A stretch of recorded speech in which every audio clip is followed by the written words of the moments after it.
ভারতীয় উপমহাদেশে আমরা ভাব প্রকাশে মুখের ব্যবহারই সবচেয়ে বেশি করে থাকি, কিন্তু জাতীয় কৃষ্টিভেদে পৃথিবীর বিভিন্ন দেশে কথার সাথে সমান তালে ব্যবহার করা হয় বিভিন্ন অঙ্গভঙ্গি।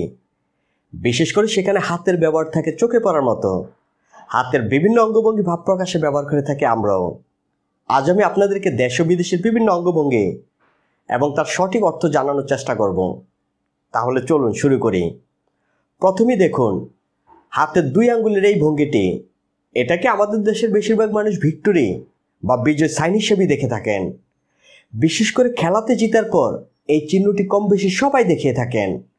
তবে বহির্বিশ্বে কিন্তু এই একই সাইনকে পিস বা শান্তি বোঝাতে ব্যবহার করা হয়। আর আফ্রিকান আমেরিকানরা একই সাইনকে প্রকাশ করেন এভাবে।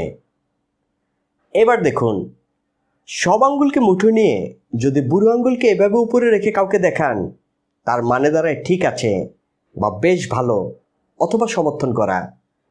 এমন একটি সাইন কিন্তু এই ভিডিওর নিচেও আছে, যেটাকে আমরা বলি লাইক বাটন। আপনি চাইলে সেটাতে এখনই একটি ক্লিক করে দিতে পারেন। আর একই ভঙ্গিতে যদি বুড়ো আঙ্গুলটির নিচের দিকে থাকে, তার মানে হলো ভুয়া, ফালতু, কিংবা আপনি বিষয়টাকে একেবারেই সমর্থন করছেন না। ও আরেকটি কথা, এই সাইন দুটি কিন্তু দুহাত ব্যবহার করেও দেখানো হয়। সেটা দুই একই ব্যাপার প্রকাশ পায়, তবে তাতে একটু জোর থাকে, এ আর কি। এখন যে সাইনটি দেখাচ্ছি এটাকে বলে ওকে সাইন। বেশিরভাগ ক্ষেত্রে শুধু এইভাবে দেখালেই আমরা ধরে নেই ওকে বা ঠিক আছে, কিন্তু এটা অনেক সময় এইভাবেও দেখানো হয়। মানে হলো যখন হাতটি এভাবে থাকে এটা প্রকাশ করে ও, আর যখন হাতটি এভাবে থাকে তখন এটা প্রকাশ করে কে। তার মানে হলো দুটো মিলে দাঁড়ায় ওকে। এখন আমি যে সাইনটি দেখাচ্ছি এটা বেশ মজার। এই সাইনটি আমরা বিদেশি বিভিন্ন টিভি শোতে এবং সিনেমাতে হরহামেশাই দেখে থাকি। আর আমাদের দেশে অনেকে না বুঝে এই সাইনটি যত্রতত্র ব্যবহার করে থাকেন কোনো কারণ ছাড়াই। এই সাইনটির নাম হলো এয়ার কোর্স। কথা বলার সময় বক্তা যে শব্দটিতে এয়ার কোর্স ব্যবহার করে থাকেন, বুঝতে হবে তিনি সেটা বিদ্রুপাত্মক অর্থে ব্যবহার করছেন। একটু উদাহরণ দিয়ে বুঝাই। ধরুন একজন আরেকজনকে বলছে, কিরে শুনলাম সোহেল নাকি খুব ভালো ক্রিকেট খেলে।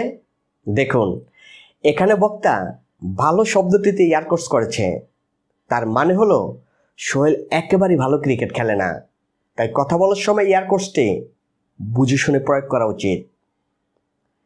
এই যে সাইনটি দেখছেন এটাকে বলে ক্রস ফিঙ্গার্স। একজন আরেকজনকে উইশ করতে বা শুভকামনা জানাতে এই সাইনটি ব্যবহার করা হয়। এটা যখন দু হাতে দেখানো হয় তখন বুঝতে হবে তিনি আপনাকে মন প্রাণ দিয়ে উইশ করছেন।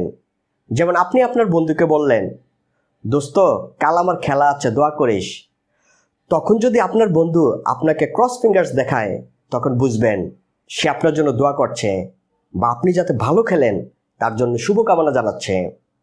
বন্ধুরা, আমিও চাই আপনারা আমাকে ক্রস ফিঙ্গার্স দেখান আর আমাকে শুভকামনা জানান।